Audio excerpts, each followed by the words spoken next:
आत्मा नमस्ते। आप सभी का मेरे YouTube चैनल शुद्धि हीलिंग सेंटर में एक बार फिर से स्वागत है। जैसे कि हमने अपनी कुछ लास्ट वीडियोस में बात करी कि अलग अलग बीमारियों के क्या क्या पॉसिबल फिजिकल, मेंटल, इमोशनल और स्पिरिचुअल कॉजेज हैं, तो उसी सीरीज़ को आगे कंटिन्यू करते हुए जो हमारा आज का टॉपिक है दैट इज़ PCOD, जिसे हम लोग पॉलीसिस्टिक ओवेरियन डिसऑर्डर या फिर पॉलीसिस्टिक ओवेरियन सिंड्रोम के नाम से जानते हैं। तो इसके क्या क्या सिम्टम्स हैं, इसके क्या क्या कॉजेज़ हैं, उसको समझने से पहले ये समझते हैं कि PCOD बेसिकली है क्या। तो हर फीमेल के अंदर दो ओवरीज प्रेजेंट होती हैं। ओवरीज का बेसिक फंक्शन होता है एग्स का प्रोडक्शन, जो कि आप देखते हैं कि अगर वो एग्स का प्रोडक्शन नॉर्मली होता है तो वहाँ पे मंथली साइकिल्स होती हैं, और अगर वहाँ पे उस एग का फर्टिलाइजेशन हो जाता है तो वहाँ पे आपको प्रेगनेंसी देखने को मिलती है। सेकंड फंक्शन होता है ओवरीज का फीमेल हार्मोन्स को सीक्रेट करना, जैसे कि ईस्ट्रोजन एंड प्रोजेस्टेरोन को सीक्रेट करना, उसको बॉडी में रिलीज करना, ताकि जो एक फीमेल लाइक कैरेक्टर्स हैं वो दिख सकें। तभी आप देखते हैं कि प्यूबर्टी के अंदर फीमेल्स के अंदर कुछ चेंजेस होते हैं, उनकी पिच जो है वो लो होने लगती है, वॉइस जो है सॉफ्ट होने लगती है, स्किन थोड़ी सी ग्लो करने लगती है, स्किन सॉफ्ट होने लगती है। ये सारे के सारे जो एक चेंजेस एक फीमेल के अंदर आते हैं वो आते हैं इन हार्मोन्स की वजह से। तो क्या होता है कि आपकी ओवरीज, जब सारे हार्मोन्स आपकी बॉडी में बैलेंस हैं तो आपकी ओवरीज कुछ एग्स प्रोड्यूस करती हैं। अगर वो एग्स प्रोड्यूस होते हैं नॉर्मली एंड वो फर्टिलाइज हो जाते हैं तो वहाँ पे आपको प्रेगनेंसी देखने को मिलती है। अदरवाइज आपके वो एग्स आपकी बॉडी से रिलीज हो जाते हैं, जहाँ पे आपको मेंस्ट्रुअल साइकिल देखने को मिलती है। तो बेसिकली PCOD की कंडीशन में क्या होता है कि आपके अंदर जो एग्स हैं वो प्रोड्यूस ना होकर एग्स की जगह पे छोटे छोटे सिस्ट प्रोड्यूस होने लगते हैं। आप समझ सकते हैं कि कुछ गांठें वहाँ पे बनने लगती हैं, और जब ये गांठें बनने लगती हैं तो उसी कंडीशन को PCOD कहते हैं, जिसकी वजह से आपकी बॉडी में कई सारे चेंजेस आते हैं। कुछ सिम्टम्स की बात करें कि PCOD के अंदर कौन कौन से सिम्टम्स देखने को मिलेंगे, तो जैसे आपकी ओवरीज जब सिस्ट बनाने लगेंगी तो आपकी बॉडी में जो फीमेल हार्मोन्स हैं उसका एक इम्बैलेंस होना शुरू हो जाएगा। आपकी बॉडी में जो मेल हार्मोन्स हैं जैसे कि एंड्रोजन्स हैं उनका जो सिक्रीशन है वो बढ़ जाएगा, जिसकी वजह से आपके अंदर हो सकता है कि आपको फेशियल हेयर देखने को मिले। उसके साथ साथ आपकी वॉइस में चेंजेस आ सकता है, इसके साथ साथ आपके मूड स्विंग्स हो सकते हैं। तो ये सभी कंडीशन देखने को मिल सकती हैं, और सीवियर केसेस के अंदर आपको यहाँ पर इनफर्टिलिटी भी हो सकती है। तो अगर आपको कभी भी लगे कि आपकी मंथली साइकिल्स रेगुलर नहीं आ रही हैं तो आप तुरंत ही अपना हार्मोनल चेकअप कराएं, कि जहाँ पे आपके हार्मोन्स का लेवल आपको पता चल सके और उससे पता लगाया जा सके कि कहीं आपके अंदर PCOD की कंडीशन तो नहीं है। इसके कुछ कॉजेज़ की बात करें फिजिकल लेवल पे, तो बेसिकली एक बहुत ही मेजर कॉज देखने को मिलता है दैट इज़ ओबेसिटी। वो वुमेन जो थोड़े ओबेस हैं, काफ़ी ज़्यादा मोटे हैं, तो उनके अंदर PCOD की कंडीशन देखने को मिल सकती है। इसके साथ साथ अगर वुमेन्स की फूड हैबिट्स ठीक नहीं है, यानी कि वो बहुत ही ज़्यादा तला भुना खा रहे हैं, या फिर काफ़ी ज़्यादा चीज़ से रिलेटेड जो प्रोडक्ट्स हैं उनका कंजप्शन है, बटर हो गया, ऐसी चीज़ों का अगर कंजप्शन बहुत ज़्यादा है तो भी ये एक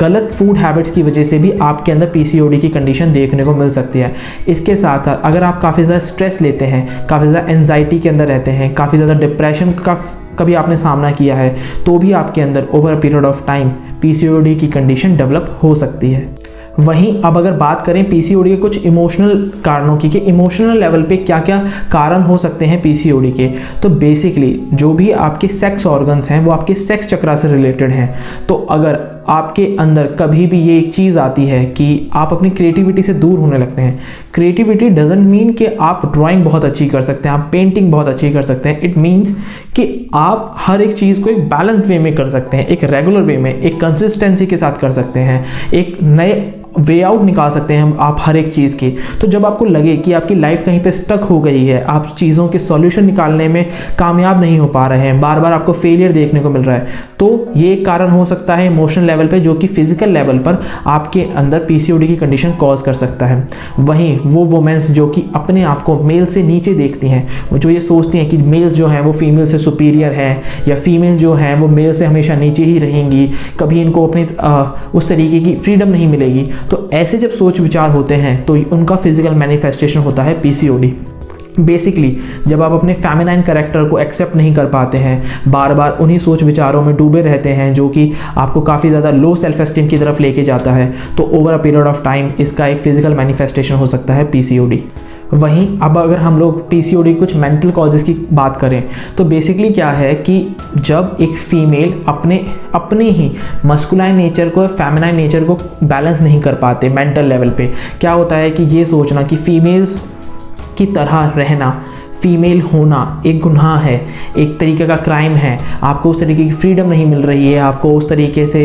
एक रिस्पेक्ट नहीं मिल रही है, सोसाइटी में आपको बार बार ह्यूमिलेशन देखने को मिल रहा है, तो over a period of time ये जो इमोशंस हैं, मेंटल लेवल पे ये जो कारण है, ये आपके अंदर पीसीओडी की कंडीशन कॉज कर सकते हैं। तो यहाँ पे एक बहुत बड़ी रिक्वायरमेंट है अपने आप को एक्नॉलेज करना, अपने आप को एक्सेप्ट करना दैट कि गॉड इज़ परफेक्ट, उसने मुझे अगर फीमेल बनाया है that means there is a purpose behind it. तो हमें उसकी क्रिएशन पे बिलीव करते हुए अपनी लाइफ में मूव ऑन करना है, अपनी चीज़ों को उस तरीके से एक्सेप्ट करना है। जब आप ये सारी चीज़ें करेंगे तो आप देखेंगे कि आपकी पीसीओडी की कंडीशन रिवर्स होने लगेगी एंड पूरी तरीके से क्योर हो जाएगी।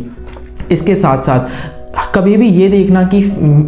लड़के तो होते ही बुरे हैं, मेल्स तो होते ही बुरे हैं, सारे लड़के एक जैसे होते हैं, ये डायलॉग बहुत आम तौर पे फीमेल कम्युनिटी की तरफ से सुनने को मिलता है। तो अगर आपके अंदर भी कुछ ऐसे सोच विचार हैं तो ये भी over a period of time आपके अंदर पीसीओडी कॉज कर सकते हैं। जैसा कि मैंने अपनी कुछ लास्ट वीडियोस में भी बताया कि 95% जो बीमारियां हैं वो कहीं ना कहीं साइकोसोमैटिक ही हैं, यानी कि आप ही के सोच विचार से उत्पन्न होने वाली परेशानियां हैं वो। अगर आप अपने सोच विचार को ठीक कर सकते हैं तो आप किसी भी प्रॉब्लम को अपनी लाइफ में ठीक कर सकते हैं। वहीं अब अगर हम लोग पीसीओडी के कुछ स्पिरिचुअल कॉजेज़ की बात करें तो बेसिकली एक मिडल पाथ को फॉलो ना कर पाना, अपनी लाइफ में मॉडरेशन को फॉलो नहीं कर पाना, अपनी लाइफ के सारे एस्पेक्ट्स को बैलेंस नहीं कर पाना, आपका टाइम मैनेजमेंट ख़राब हो सकता है जिसकी वजह से आपके अंदर कभी ना कहीं भी आपको लगे कि ऐसा मेरे साथ क्यों हो रहा है, या फिर आपको अंदर हो सकता है कि जो मैंने पहले भी बात करी, आप अपने मस्कुलाइन और फेमिनाइन नेचर को बैलेंस नहीं कर पा रहे हैं, आप अपने मटेरियल एस्पेक्ट को और अपने स्पिरिचुअल एस्पेक्ट को बैलेंस नहीं कर पा रहे हैं। जब ये सारी कंडीशंस हैं तो इसका जो एक फिजिकल मैनिफेस्टेशन है वो होगा पीसीओडी। तो यहाँ पे एक बहुत बड़ी रिक्वायरमेंट है मिडल पाथ को फॉलो करना, हमेशा मॉडरेशन के अंदर चीज़ें करना, हमेशा अपनी लाइफ को एक बैलेंस स्टेट में रखना सो दैट कि आप इन सारी परेशानियों से दूर रहें, और अगर ये परेशानियाँ हो भी गई हैं तो इनको आप जल्द से जल्द क्योर कर सकें। इसके साथ साथ बाकी बीमारियां कौन कौन सी हैं, उनके क्या क्या फिजिकल, मेंटल, इमोशनल कॉजेज़ हैं, उससे रिलेटेड वीडियोस भी आपको नीचे ही मिल जाएंगे, आप उन्हें भी जाकर देख सकते हैं। इसके अलावा अगर आपको या आपके नोन में किसी को पीसीओडी की कंडीशन है तो आप दिए गए नंबर्स पे कांटेक्ट कर अपने लिए एनर्जी हीलिंग के सेशंस के लिए अपॉइंटमेंट ले सकते हैं। उसके अलावा अगर आप एनर्जी हीलिंग के कोर्सेज सीखना चाहते हैं या फिर आप चाहते हैं कि आप दूसरों को हील करें, उनकी रिकवरी में, उनकी हीलिंग प्रोसेस में उनकी मदद करें, तो आप दिए गए नंबर्स पर कांटेक्ट कर एनर्जी हीलिंग के कोर्सेज के रिगार्डिंग क्वेरी कर सकते हैं। सो टिल देन, आत्मा नमस्ते।